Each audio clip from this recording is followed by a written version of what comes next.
这部邱礼涛导演的恐怖片绝对颠覆你的三观，胆子小的看官请谨慎观看。女孩意外找到个奇怪的瓶子，等她打开后，一股诡异的气体喷涌而出。此后，女孩的行为愈发怪异起来，甚至经常能在家中看到恶鬼。的鬼还说，如果不想她晚上来找你，就赶快艾特一个倒霉蛋过来做替死鬼。可这个瓶子从何而来呢？故事要从美琪一家说起。就在16年前，美琪意外怀孕，因为胎儿已经成型，医院不肯做手术。为了解决掉麻烦，美琪决定自己动手。她将生姜、辣椒捣碎后来到厕所，将其全部都搞里头，后来导致身体大量出血。幸亏这时丈夫及时回家，可就在送医途中，经历了一场非常严重的车祸。幸运的是，一家3口不仅死里逃生，而且美琪还在医院顺利生下了女儿小美。转眼多年过去了，几天后就是小美17岁的生日。这天母女2人路过一家宠物店，看到女儿对橱窗前的小狗很是喜爱，美琪便买了下来，送给她当生日礼物。谁知到了晚上，小美刚把门打开，小狗便溜了出去，小美紧随其后。这时她看到小狗好像在寻找什么，小美徒手将土扒开后，映入眼帘的是一个诡异的瓶子。回到家后，由于好奇，小美便将瓶子打开了。就在这时，诡异的一幕发生了，只见一只飞蛾从瓶子里快速飞出，而且还伴随着特别难闻的气味。可这时的小美并未察觉到异样。当天晚上，小美听到小狗的叫声，便来到厨房查看，结果冰箱打开后，看到了恐怖无比的一幕，一个满身是伤的小鬼正在努力干饭。小美瞬间害怕到呕吐不止，而小鬼看到这一幕也没了食欲，默默关上了冰箱的门。等美琪回到家后，看见了昏迷倒在地上的女儿，于是赶忙将她送到了医院。等女儿清醒后，美琪便问她发生了什么事，可奇怪的是，她却没有把晚上见到的事说出来。转眼就来到了小美的生日宴会，哥哥特意从国外赶回来给她庆生。可就在小美切蛋糕的时候，诡异的事情再次发生。只见蛋糕上布满了密密麻麻的虫子，而且在场的人个个双眼泛白，诡异无比。而这时蛋糕上的虫子越来越多，目睹到这一幕的小美因为情绪失控，拿起桌子上的水果刀，失手划伤了父亲手臂。美琪以为女儿上次昏倒可能摔伤了头部，于是又带着她来到医院。可此时的小美又看到了可怕的一幕。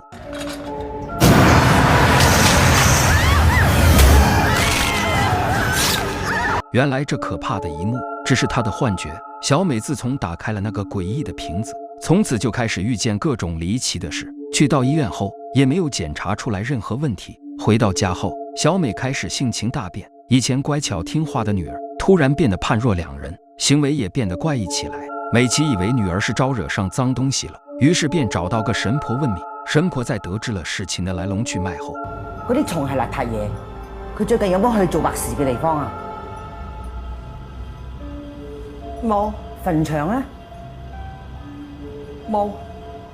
接着又让美琪回家，把小美的头发和指甲带来，这样才能检测小美是不是遇上脏东西了。于是美琪赶紧回家，按照神婆的指示搜集了这2样东西。神婆随后一番做法，开口说道：冇污糟嘢，一啲都冇，一啲都冇。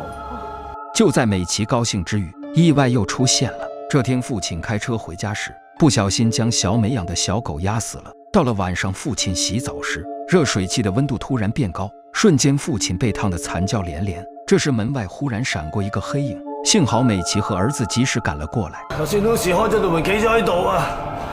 你有冇睇錯啊？冇啊，佢好似撞邪咁啊！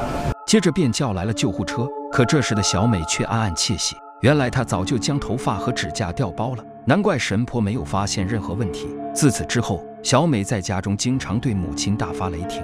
更為詭異的是，小美竟然對鮮血產生了渴望。這天母親在切菜時不小心劃傷了手，而目睹到這一幕的小美竟然偷偷將沾有血跡的紙巾帶走，接着便將紙巾塞進了嘴巴，臉上露出了滿足的神情。只是她不知道的是，這一幕已被監控拍攝了下來。美琪剛回到家中，兒子便將剛剛監控中的視頻放給她看。當美琪看到女兒怪異的行為時，嚇得不知所措。她這時又想到之前的神婆，並帶去錄像讓她觀看。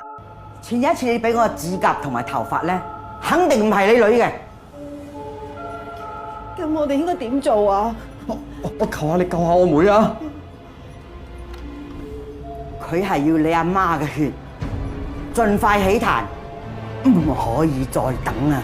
盧灰，呢啲靈符可以保護你，同埋可以修復嗰隻嘢。阿妹啊，我同你去探阿爸啦。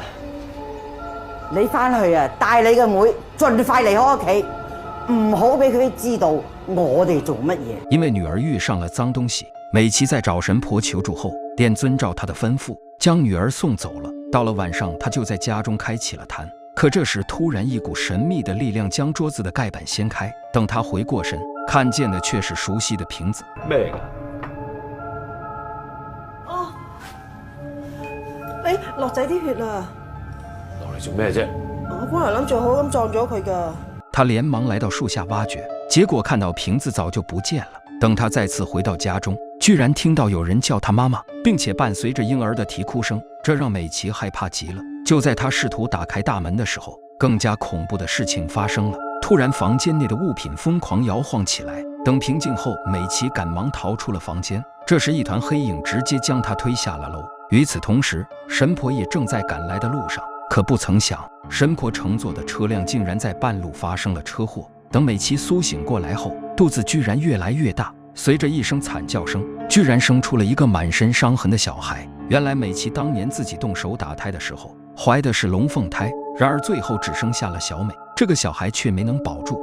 你當時冇生我出嚟，探唔到胎，唔可以出生。美琪听到这话害怕极了，她恳求对方放过自己。一瞬间，美琪突然醒来，然而面容却变得苍老不已，并从医生口中得知了一个惊天的反转真相。原来16年前的那场车祸，一家人除了美琪，其他人都在车祸中丧生，美琪也因此昏迷了16年。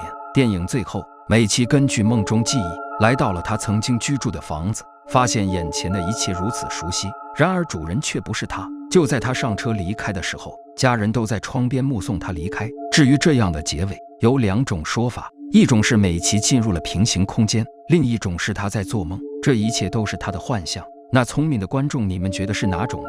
今天的电影到此结束。